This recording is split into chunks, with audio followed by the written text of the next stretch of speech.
ایک صاحب حضور کی خدمت میں حاضر ہوئے اور عرض کیا، یا رسول اللہ، میں ہلاک ہو گیا کیونکہ میں نے اللہ کا حکم توڑ دیا ہے۔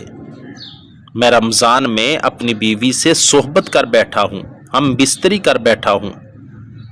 حضور نے فرمایا، کفارے میں ایک غلام آزاد کر دو۔ اس صاحب نے عرض کیا، میرے پاس تو غلام نہیں ہے۔ حضور نے فرمایا، 2 مہینے کے مسلسل روزے رکھ لو۔ تو اس صاحب نے عرض کیا، یہ میرے بس میں نہیں ہے، میں روزے بھی نہیں رکھ سکتا۔ حضور نے فرمایا، 60 مسکینوں کو کھانا کھلاؤ۔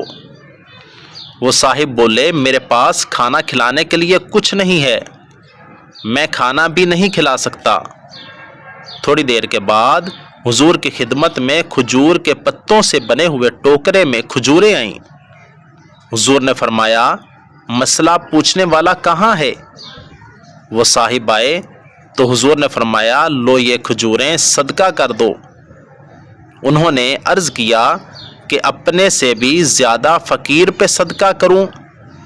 اللہ کی قسم، مدینہ کی دونوں طرف جو کنکریلے میدان ہیں ان کے درمیان کوئی کرانہ ہم سے زیادہ فقیر نہیں ہے۔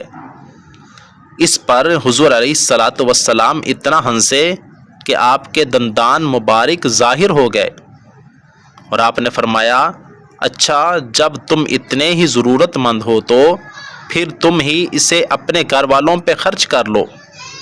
حضرت عائشہ صدیقہ رضی اللہ تعالی عنہا سے پوچھا گیا کہ جب حضور اپنی بیویوں کے ساتھ تنہائی میں ہوتے تو آپ کا کیا معمول ہوتا تھا؟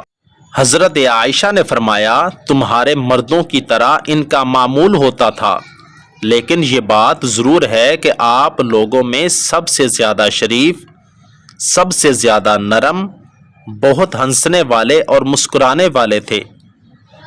ان واقعات سے ایک تو ہمیں یہ سبق ملا کہ حضور اکثر مسکرایا کرتے تھے لیکن کبھی ہنس بھی لیا کرتے تھے، اور جب کبھی ہنستے تو دانت مبارک نظر آنے لگ جاتے تھے۔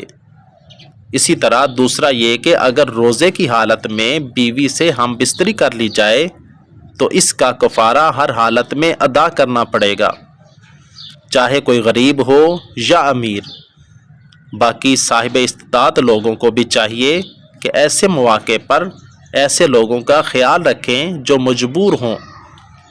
اللہ رب العزت عمل کی توفیق عطا فرمائے۔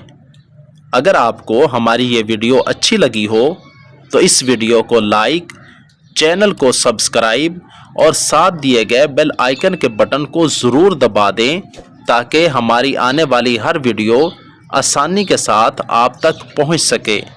جزاکم اللہ خیرا، احسن الجزاء فی الدارین خیرا، والسلام۔